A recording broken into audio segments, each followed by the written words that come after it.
If you've somehow stumbled upon this video or this channel, chances are you are a new puppy parent. And if that's the case, be sure to subscribe to my channel. I come out with new videos every single Wednesday. I have so many doggy videos coming and some that I've already made that I'll have linked in the description below.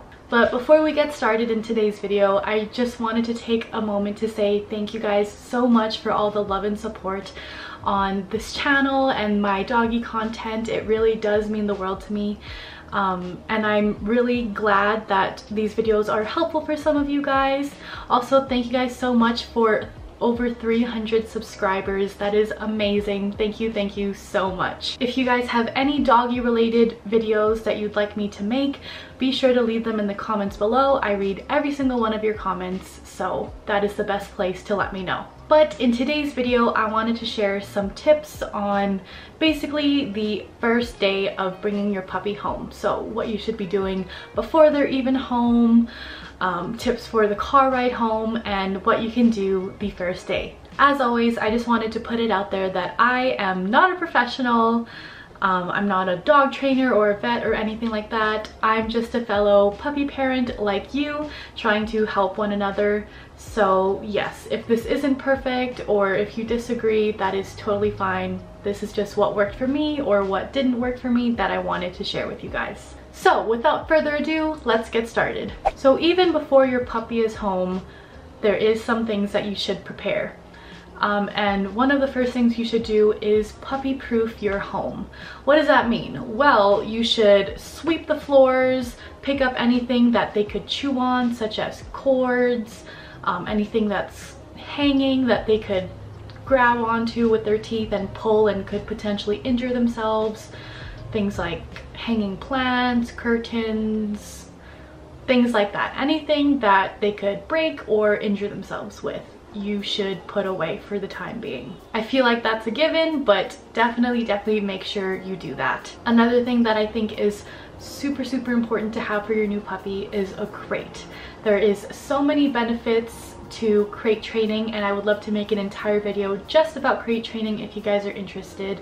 But I believe a crate is the best option to keeping your puppy safe when you cannot watch them during the night, or even if you're gone for an hour or something like that. In addition to a crate, I think a playpen is also awesome to have. Not only does it keep them safe in an enclosed area, but it still gives them the freedom to walk around, play, and explore. I have both and I love them. Nova loves them as well. I highly suggest setting up your crate in the same room that you are sleeping, even going as far as putting it right next to your bed. Some people put it on an elevated surface, so it's on top of something, so where your puppy is sleeping, they can see you on your bed. Eventually you can move your crate into wherever you want it or in a separate room, but especially for the first little while, it can be super stressful for your puppy going from sleeping with their litter mates to sleeping in a crate by themselves in a new environment. So having it by you during the night can be super helpful in reducing their stress. As for the playpen, I suggest setting it up somewhere that you spend a lot of time in. I personally have mine in the kitchen area. It's a pretty open area, so whenever I'm eating, she can still see me. You can see the kitchen area and the playpen from the living room, so if I'm in the living room, she can still see me. In the long run, having her in this playpen and not following me around everywhere, but she can still see me, will definitely avoid separation anxiety issues later on. This is going to really reduce her stress, but still let her be independent and away from me and make it a normal thing. Another thing that I recommend you doing before you get your puppy is talking to whoever you're getting your dog from and making sure you buy the same food that they are already on. Eventually you can switch this to whatever food you want. Personally, I feed Nova raw now, but at the beginning I did stick with the kibble that she was on. I just suggest doing this to keep it very simple and easy on their sensitive stomachs. It'll be easier on their digestion. What you can do is you can start out by feeding them what they're used to and then slowly incorporating the food you want them to eat with what they're used to, and then slowly just transition them into just eating whatever it is you want them to eat. Also, be sure to decide where you want your puppy to go potty. I highly suggest keeping this area consistent, so if it's outdoors, that's a little bit easier. But if it's indoors, be sure to keep your potty pad somewhere accessible to them. That is basically what I think you should keep in mind and do before you even get your puppy.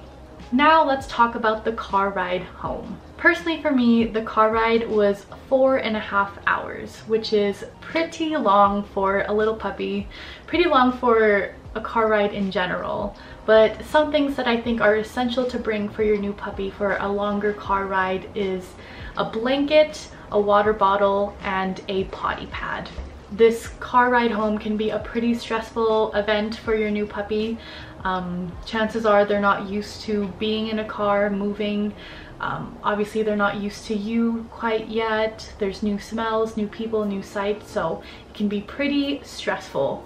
Personally for me, when I got Nova, she was shaking because she was scared.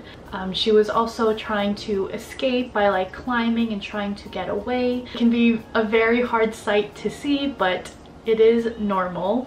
But what I found to be probably the best thing that soothed her and comforted her in the car ride was the blanket that smells like her litter mates. So if you are getting your dog from a breeder or something like that where they can provide you with that, be sure to keep that on hand with you because it'll be super helpful in calming them down.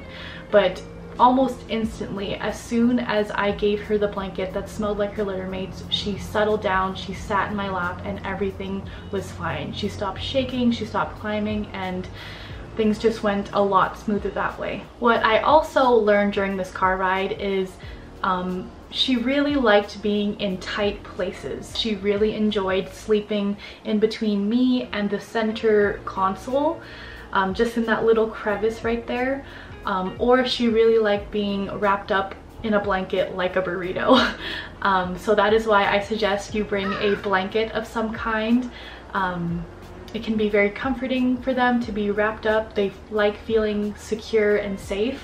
So definitely bring a blanket. And especially for longer car rides, I highly recommend you bring a potty pad. Puppies have tiny little bladders. They can't really hold it for that long. I think I read somewhere that it's however months they are is equivalent to how many hours they can hold their pee. So at 8 weeks, your puppy is 2-ish months, so only 2 hours, but that's just something I read. I'm not sure if that's 100% true, but they do pee quite frequently. So that is why I suggest bringing a potty pad. I don't recommend stopping along the way home to let them outside to potty, just because you don't know what dog has been there, what they're exposing themselves to. I'd just rather be safe than sorry and just have a potty pad. But actually, personally for me, Nova did not go potty in the car at all.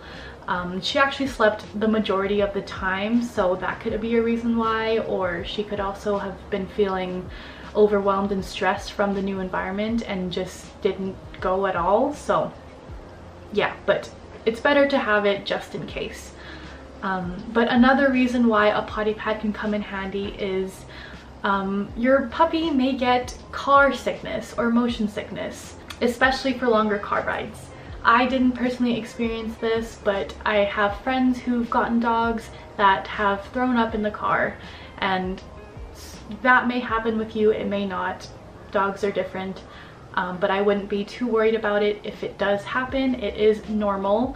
But if you're really worried about it and want to prevent this, then maybe talk to whoever you're getting your dog from and asking them to not feed your puppy at least 2 hours before you are scheduled to pick them up and drive them home. That can really help. But I found that Nova just slept the entire way. She was a super easy puppy to bring home. So, and the last thing that I think you should bring for your new puppy is water. A sign that your puppy is either hot or thirsty is that they start panting. And Nova did start panting pretty soon after we started driving home. So I made sure that the temperature was cool enough for her. I had the AC running. At some points I had the window down and she was still panting. So I tried to give her some water. And the first couple of times she would not take it, which I don't blame her. It's coming from a different vessel that she's not used to. But eventually she did start drinking and she drank quite a few times throughout the trip. So I do recommend bringing water. I also brought her a couple of toys and some treats and food as well because I wasn't sure if she would take to it, but she did not. And I think that's pretty normal just because there's a lot going on for them. It's very stressful, so they may not want to eat. Of course, you can use your own discretion and bring it if you think you would need it. But what I found was that she just slept the majority of the way. So yeah. Now that you are home, the very first thing you should do is bring your puppy to their designated potty area.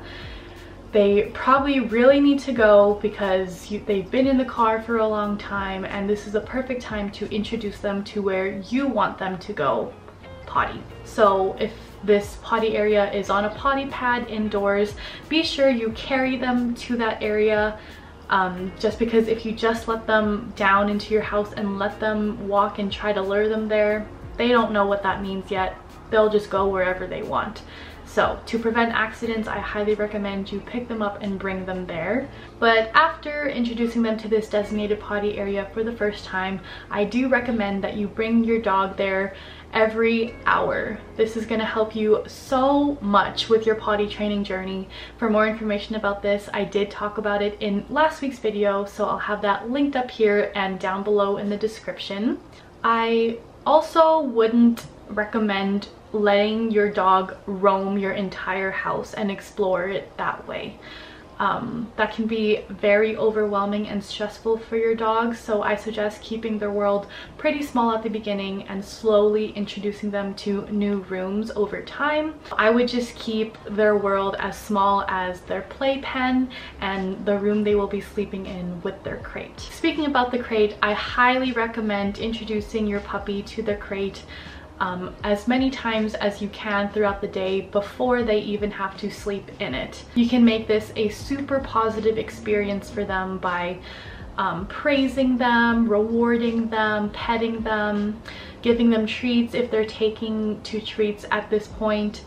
Anytime they go inside, anytime they go near it, every time they smell it, just to make it a super positive experience. This will really help you during the night when they have to sleep in it and when you do further crate training to keep them safe while you're gone, things like that. Other things that you can do to make it a positive experience is feeding their meals inside the crate. I also would not recommend closing the door while they're inside right away. That can be super scary for them and make it a negative experience.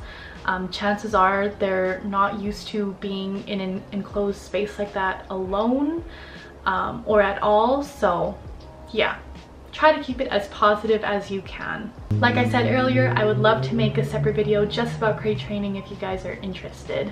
Puppies also sleep a lot. Like, they're like newborn babies. They sleep the majority of the day, multiple times a day for hours at a time, which is totally normal. That being said, I do recommend waking them up 2 hours before their designated bedtime if they are still napping. This will just really help with them sleeping throughout the night. And I also recommend cutting off water 2 hours before they go to bed as well. Another thing that you can take advantage of while they are sleeping is desensitizing them. By this, I mean don't be afraid to go on with your daily lives, so you don't have to tiptoe around them and make their environment super quiet for them to sleep.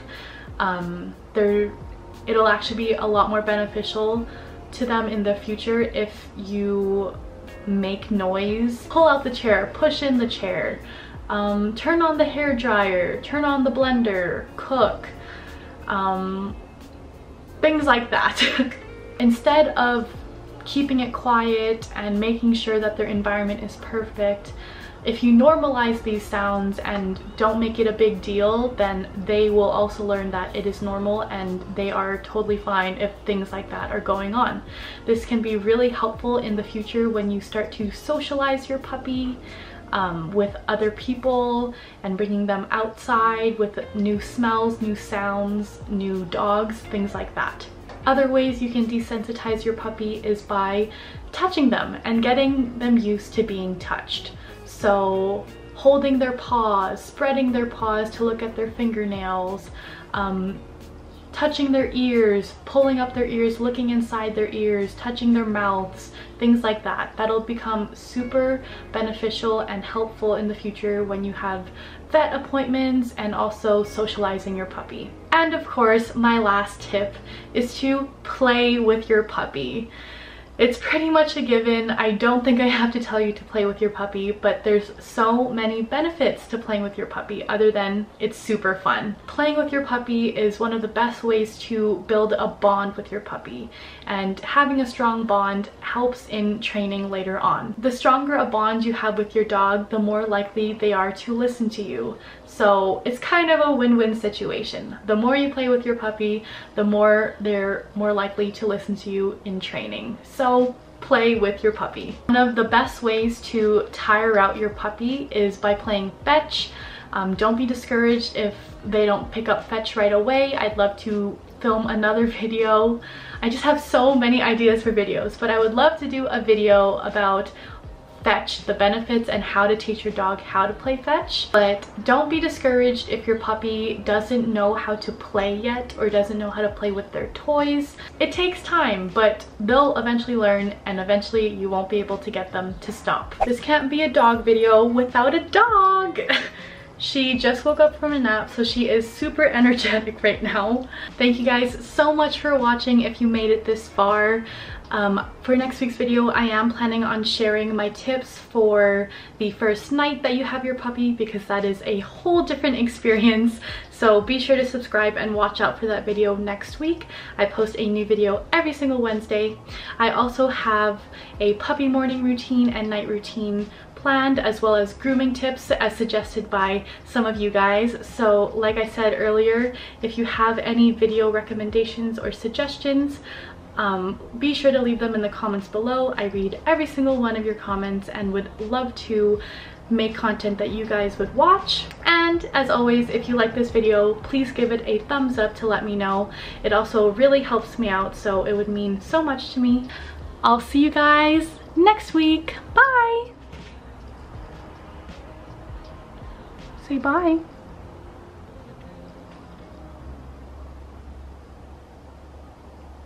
Nova. Bye guys.